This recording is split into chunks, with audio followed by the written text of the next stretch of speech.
I'll take a look at this shot from today. I'm telling you, the ATP should just assure you, guarantee every time you buy a ticket to see Federer, Mr.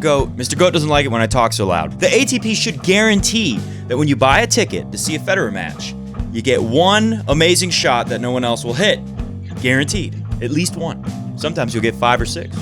Today on Coffee Break Tennis, we've got a great show for you. Roger Federer, one match away. A tough match, but hey, a win is a win, and it's still in straight sets. Pablo Carrena, BuuuUUUUsta will boost you in the head with his racket. We'll talk about that in a little bit. Why are the other members of the Big Four all injured? John Wertheim talked a little bit about it in his podcast. The Express picked it up, made an article about it, and Mr. Goat is getting into something over there. Mr. Goat, get down from there right now! He's peeking his head from undercover. He's kind of peeking his eyes out. I'll tell you why those guys are hurt a lot better than John Wertheim. Finally, the last thing if you watch today's show all the way to the end, I've got a fake news story from the Express. Super misleading, loaded headline, all about Roger Federer. Of course, half of the articles they write at the Express are about Roger Federer because that name is just so much more clickable. Welcome to Coffee Break Tennis, where your host is the only tennis pundit in the world who's watched over 10,000 hours of Roger Federer hitting tennis balls in slow motion. Let's get into it. Coffee Break Tennis is brought to you by Crunch Time Coaching, a tennis player's best friend, a tennis player's ultimate resource. If you play tennis, you want to get better at your game, or you just want to start, maybe you're brand new, click up there. It'll take you to Crunch Time Coaching. You can also click on the link down below in the description of this video and go over there, subscribe to the channel, watch videos. You can learn about any stroke in the game. It's all there, ready to help you become a better tennis player today. All right, let's get started with the show. Really quick, I want to say thank you. We just hit 3,000 subscribers. I think we're like 3,100 subscribers. I'm celebrating 3,000, and it's already 3,100. So, hey, thank you to all of you who subscribe out there and give me thumbs up and comment below. It means so much to me. It helps grow the channel, so it's just wonderful. If you haven't done it yet, make sure you click that smash on the subscribe button. There was definitely cat hair on the racket. I wonder if you can see it floating through the air. Also, be sure to give us a little Johnny Mac touch like. So yesterday's video, somebody commented below that I didn't talk about the stats. They said, where are the stats? So, hey, I like to put the stats, especially on Federer matches, in the video. So let's put it on the screen. Today's match against Philip Colepickle, who my doubles partner B-Money, that's what me and him like to call it. Because the year we went to the U.S. Open together, we got tickets. We're like, who we got? Who we got? Is it Federer? Who is it? It's Kohlschreiber. Well, that's a lot like getting a cold pickle when you thought you were going to get a warm meal. Just a cold pickle. But hey, Kohlschreiber is awesome, and we got to see that today. He put up a heck of a fight. Put the stats on the screen, please. 11 aces to 0 double faults. I'm sorry, but so many people were complaining that, oh, Roger didn't play very well today. He doesn't look good. Even Ollie Payton from Twitterland, who always here commenting at Coffee Break Tennis. We love Ollie Payton. Ollie Payton also brought something interesting to my attention from the Express, but I'm not going to do it on today's show because I already have 2 articles from the Express I printed out for today's show. I'm not giving the Express 3 articles in one video. I'm sorry. No way. So Ollie Payton was saying that Fed looked a little tired out there. Some other people said similar stuff. I saw some people say Fed needs to shave. Why do people get mad when I shave, but they always want Fed to shave? I don't get it. When Fed does shave, I'll shave. Watch that. Be aware of that. 11 aces, 0 double faults. I'm sorry, but that's great. 68% first serve in. That's great. That's compared to 62% from Philip Kohlschreiber. 89% went on first serve. That's unbelievable. 64% went on second serve. It's unbelievable. Tracy Austin was on the call today, and she pointed out that Kohlschreiber was winning more on the second serve than the first. That held up for the whole match, winning 69% versus 64% on first serve. Break points saved. Kohlschreiber did a great job. 5 out of 6 break points, but it only takes Roger 1. So Kohlschreiber is one of those guys who can play a good all-court game. He's got a lot of good stuff going on in his game. A lot of variety in the one-hander, kind of like what you see with Roger. A lot of nice slices that we saw from Kohlschreiber in this match. Good one-handed backhand, really good. But he's 5'10". And that makes a big difference. It's that simple. Your arms are longer when you're taller too, so you got a little more extension through the ball, a little more power on your ground strokes, and you got more power on your serve because that point where you hit it. Now, Isner hits it way up there. Well, hitting it from 6'2" high, which is about Federer and Nadal, 6'1", 6'2", give or take, same height as me. You got a little bit more height to work with, your serve is tougher to deal with than someone who's 5'10". And I know some of you out there are thinking like, man, come on, it's 3-4 inches. It's not that big of a difference. It's a pretty big difference when it comes to these guys are all so good. So the tiniest margins are what make a difference in matches. So a little bit less unforced errors, that's going to help you a lot. A little more pop on your serve, a little more pop on your forehand, it's going to help you out a lot. So Kohlschreiber was able to bring a lot of offense today. Really played great tennis, about as good of a match as you could ask of him to play. And despite what some people say about Roger, he played pretty good. Overall, he figured out a way to come through that match in straight sets. Next up, it's not Stan the Man, it's Robin Haase. That's the match for number one. So tomorrow, 1:30 p.m. East Coast time here in the USA, Roger will play Robin Haase from Nederland. He'll be playing the hometown hero from Nederland in Rotterdam for the world number one ranking. Not as exciting as Roger versus Rafa for the world number one ranking, but still pretty exciting. So let's play that clip of Pablo Carrena, BuuuUUUUsta. BuuuUUUUUsta!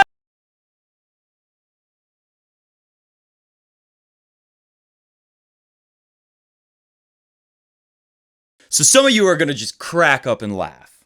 And I understand. I laughed a little bit too. Because luckily that guy sees it coming and catches it. Now, this story is different, right? I'm not joking as much, maybe. Maybe we're still chuckling. Depends how serious the injury would be. But someone could have really got hurt. Could have really got hurt. So, bad move from PCB, Pablo Carrena. BuuuUUUUsta! But I gotta say, I've thrown my racket over the fence before. So sometimes I tell you guys about my doubles partner, B Money. I'll never forget a match a few years ago, a doubles match we played. We lost. And after we shook hands, it might have been before we shook hands, I threw my racket, just chucked it over the fence into a tree. Now, there was no one around. There wasn't a crowd on the other side of the fence. There was no one there. And it gets stuck in the tree, which is pretty frustrating. You got to imagine, if you're mad enough to throw your racket over the fence because of how bad you played and you lose, then it gets stuck up high. I mean, up high in a tree. Like, we were there looking like about 15, 20 minutes. It's nighttime, so you're trying to find a racket in a tree in the dark.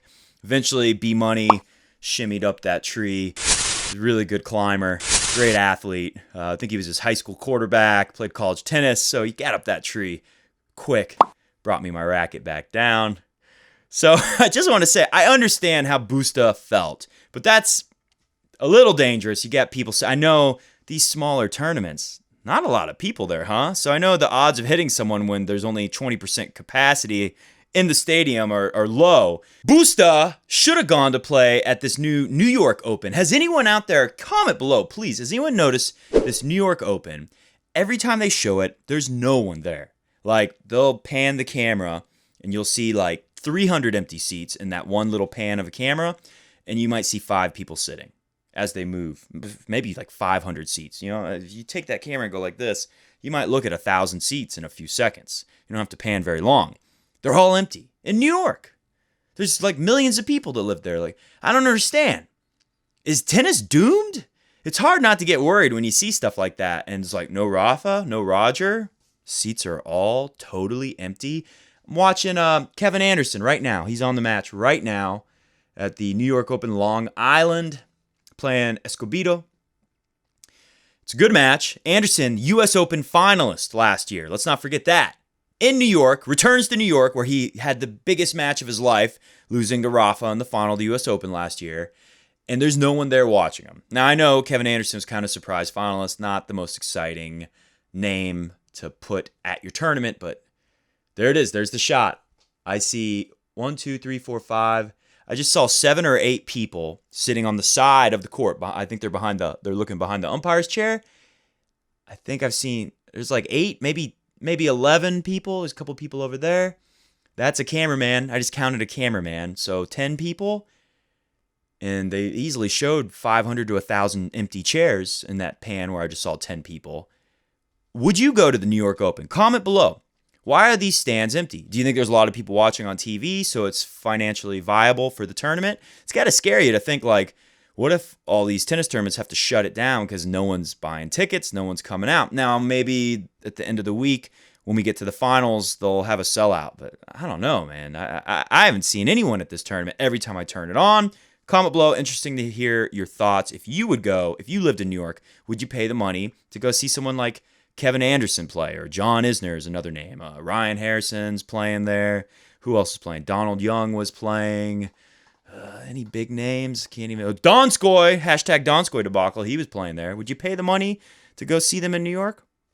All right, before we get out of here today, I promised myself I wouldn't do a very long show. Drinking decaf so I can go to bed. Let's talk about the John Wertheim thing that Express picked up. Roger Federer's fitness level shows he's doing something right that none of his rivals, not even Rafa Nadal, are, claims tennis analyst John Wertheim. I'm sure that's not exactly what he was trying to say, just Express likes to make everything sound more dramatic. As I always do with Express articles, skip the first 3 paragraphs. This one's by Lewis Winter, whoever that is. Some British guy, I reckon. There's a larger question that Nadal raised about why is it that 4 of the big 5 are currently injured, Wertheim said on this Tennis.com podcast. Ironically, the oldest is healthy, Federer. He's a little exception. I think people are saying, well, how bad can tennis be? As in, like, it's not like the NFL where you're getting smashed into by other people. Are these guys not that tough? How could it be that this guy's 36, almost 37 years old, is still healthy? He didn't say almost 37. I said that. Roger Federer sort of cloaks a lot of this, and this is to his credit. It's not a knock. He clearly, whether it's his scheduling, flexibility, team, whatever, he's doing something right. But it's unfortunate that coming out of January, 4 of the top 5 stars in the men's game are all in various states of disrepair. Here's my racket. Interesting stuff from Wertheim. As I crumple it up and smash it. Recycle that, Mr. Goat! We do not tolerate not recycling in this household. At least that's what I've been instructed is our policy here. Look, there's no secret, Wertheim. And who knows? Express, they doctored this thing up. Is that all the stuff he said about it? It's taken out of context. So I'm sorry, Wertheim. I didn't listen to your podcast. I just saw what Express took out of context. But it's so obvious to me. How can they not say it? How can Express not say it? Or Wertheim if he didn't say it? The way they play. Murray, Nadal, Djokovic. The way they play.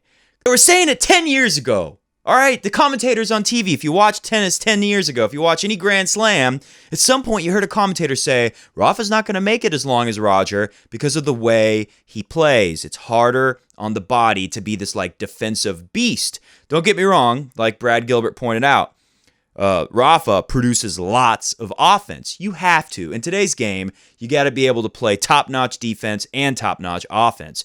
But Roger is... Don't get me wrong, Roger's game, his defense is great, but his offense is so pure. Roger's game is more like create offense out of thin air. Just always create offense. Attack, attack, attack. Only defend if you have no choice. Also, genetics play a role. I think Roger's lucky. Obviously, he has the back thing. That's his kryptonite. But he's just been lucky. Some people, they're born with a body that breaks down easier than others. It's that simple. Ask a doctor. They'll tell you that. But the bottom line, Wertheim, Express, the reason why those guys are all injured is because they get a lot of mileage. Their matches are longer and more grueling than Roger's. Period. Last thing today, right here. Here's the fake news headline from Express. This is kind of upsetting to see this one. Roger Federer snubs, all caps, S-N-U-B-S, snubs Rotterdam tournament facility, brings in his own team. So they make it sound like Roger's some kind of real dramatic, picky, hard to please, insane celebrity person with that headline. I don't like that at all. Well, I'm going to have my own catering team to come in because I can't eat the garbage that you make here in the kitchen. You know what I mean? They make it sound like he brought in his own tailor and his own chef and his personal assistants. It's like, no, he brought in the string team. First off, I'm surprised it's not a contract thing where it's like you're required to travel with Roger to these tournaments. But anyways, he wants his guys stringing his racket. This one actually is not strung. Oh, here you go. Let's look at the article, and I have the string job that Roger has. Well, not in this racket. This is what I call budget fed, where basically I have a really good string guy. You can't just go to some store and get this kind of treatment. I'm really lucky. So I tell the string guy, hey, give me what Federer has, but, not real gut. Do like a cheaper version of what he has, so it's not, $50 for strings. It's like $20. So anyways, this is pretty close. Let's read about it first, though. The 36-year-old Federer has chosen not to make use of the on-site racket stringers led by Timo van Driel. Timo van Driel. Comment below if you're from Nederland and I said that totally wrong. Instead, brought in his own people from the States. Roger asked for Priority 1 to fly in from Tampa to take care of his and Stanimal's rackets. For us, that means 12 to 15 rackets less per match day. So I could have wrote this article and made the headline, Roger graciously saves on-site stringing team from having to do extra work. It's really all how you shape it. Sadly, it's the way a lot of media outlets work today. You take a little bit of information, a little bit of fact, and then you twist it and make it more clickable. So the bottom line is, you make all that money, all that success, you might as well pay to have your own guys string your rackets. That way it always feels the same, guaranteed. You don't want to take any chances, especially when you're playing, stakes are different than the other guys at this tournament in Rotterdam. Roger's the only person at Rotterdam playing to get the #1 ranking. So not upsetting to me at all. It makes sense that you would, if you can afford it, you've earned it, you've played long enough. Bring in your string team. Van Driel says, it takes a while to do it because he wants his gut and polyester strings stretched manually, and then you have the power pads. So I have a great string guy. He gives me the power pads. Basically, it's like these little leather things in the bottom where the strings loop through the throat, if you can see it. You probably can't. But you can see I got these little leather pads. That's what Roger has. They're called power pads. These strings are not the exact Federer strings, although I do use those strings now. I decided, screw it. He puts the power pads in. Basically what they do is they kind of do like what the little shock absorber. You ever see the little rubber thing? Andy Roddick used a rubber band, actually. You can tie it just right to do the same thing as a vibration dampener, shock absorber. People call it different things. But I've always played tennis over the years with people since I was young, and you'd notice guys with shock absorber, vibe dampeners, whatever the heck they want to call it. They'll miss-hit the ball occasionally, and thing will fly out and like, hold on, stop, can't play the next point, gotta find my dampener. And then they're looking all over the place, and I just knew right away when I saw that for the first time. I was like, well, I'm not playing with that thing ever. And I saw Roger didn't have one, so I was like, I'm definitely not using it if Roger doesn't use it. And then when my string guy informed me, yes, Roger doesn't use that, but he does have these power pads. I said, I got to get hold of some of those power pads right away. So listen, this is the best part of the whole article. This is the best part of today's show. So Van Driel, the string master, captain of the stringing crew in Rotterdam, said, I had the honor to do it once, and I get the goosebumps when I think of it. Having said that, he's talking about stringing Roger's racket. Having said that, for an experienced player with a strict planning, is not a disaster. Got goosebumps. Woo! All right, there you go. That's the show. Thanks for tuning in to Coffee Break Tennis today. That was a lot of fun. Remember, Roger Federer going for #1 in the world against Robin Haase in Nederland tomorrow, 1:30 p.m. East Coast time here in the USA. I will not be doing a show tomorrow. Got a lot of stuff going on. We got a lot of stuff going on at our tennis club, Pete and I. So check out Crunch Time Coaching if you want to see me and Pete at the tennis club teaching you guys tennis lessons online. We'll be doing that with real people in person tomorrow. I'll probably do a show on Saturday, but definitely on Sunday. If you don't see me on Saturday, definitely no show tomorrow. Thank you for watching Coffee Break Tennis. Don't forget to like, comment, subscribe. We'll see you in the next video.